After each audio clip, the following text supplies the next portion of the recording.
આગામી 24 કલાકમાં રાજ્યના વિવિધ ભાગોમાં વરસાદ થવાની શક્યતા છે. વરસાદ મોટા પ્રમાણમાં થવાની શક્યતા છે. વરસાદી ઝાપટા પડવાની શક્યતા રહેશે. લગભગ મધ્ય ગુજરાતના ભાગો, અમદાવાદના ભાગો, ગાંધીનગરના ભાગો, આ ઉપરાંત ઉત્તર ગુજરાતના ભાગો, બનાસકાંઠાના ભાગો, વાવ થરાદના ભાગો અને સાબરકાંઠા અરવલ્લીના કોઈ ભાગમાં વરસાદ ઝાપટા પડવાની શક્યતા રહેશે. ઉત્તર સૌરાષ્ટ્રના કોઈ ભાગોમાં પણ ક્યાંક વરસાદ ઝાપટા પડવાની શક્યતા રહેશે. સૌરાષ્ટ્રના અન્ય ભાગોમાં પણ ક્યાંક વરસાદ ઝાપટા પડવાની શક્યતા રહેશે. દક્ષિણ ગુજરાતના કેટલાક ભાગોમાં વરસાદ ઝાપટા પડવાની શક્યતા રહેશે. પરંતુ લગભગ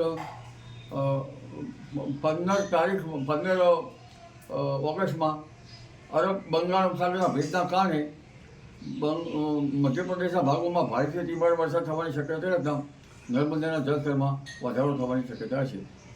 હમણાં વરસાદ પડી રહ્યો છે તે આશ્લેષા નક્ષત્ર છે, જેનું પાણી કૃષિ પાકો માટે સારું ગણાતું નથી, એટલે બરફ રહે કૃષિ કાર્યો કરવા સારા રહે.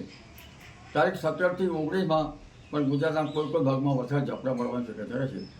મઘા નક્ષત્રનું આ વરસાદી પાણી કૃષિ પાકો માટે સારું ગણાય છે. 23 ઓગસ્ટથી 28 ઓગસ્ટ વચ્ચે પણ વરસાદી ઝાપટા પડવાની શક્યતા રહેશે. તેમજ તારીખ 9 સપ્ટેમ્બરમાં પણ વરસાદ પડવાની શક્યતા રહેશે. ઓગસ્ટના અંતમાં અને સપ્ટેમ્બરની શરૂઆત સુધીમાં બંગાળ ઉપસાગર અને અરબ સાગર બંને સક્રિય થવાની શક્યતા રહેશે. ખાસ કરીને અરબ સાગર સક્રિય થવાની શક્યતા રહેશે, જેના કારણે દ્વારકાના ભાગો, પોરબંદરના ભાગો અને જામનગરના ભાગોમાં પણ વરસાદી ઝાપટા પડી શકે.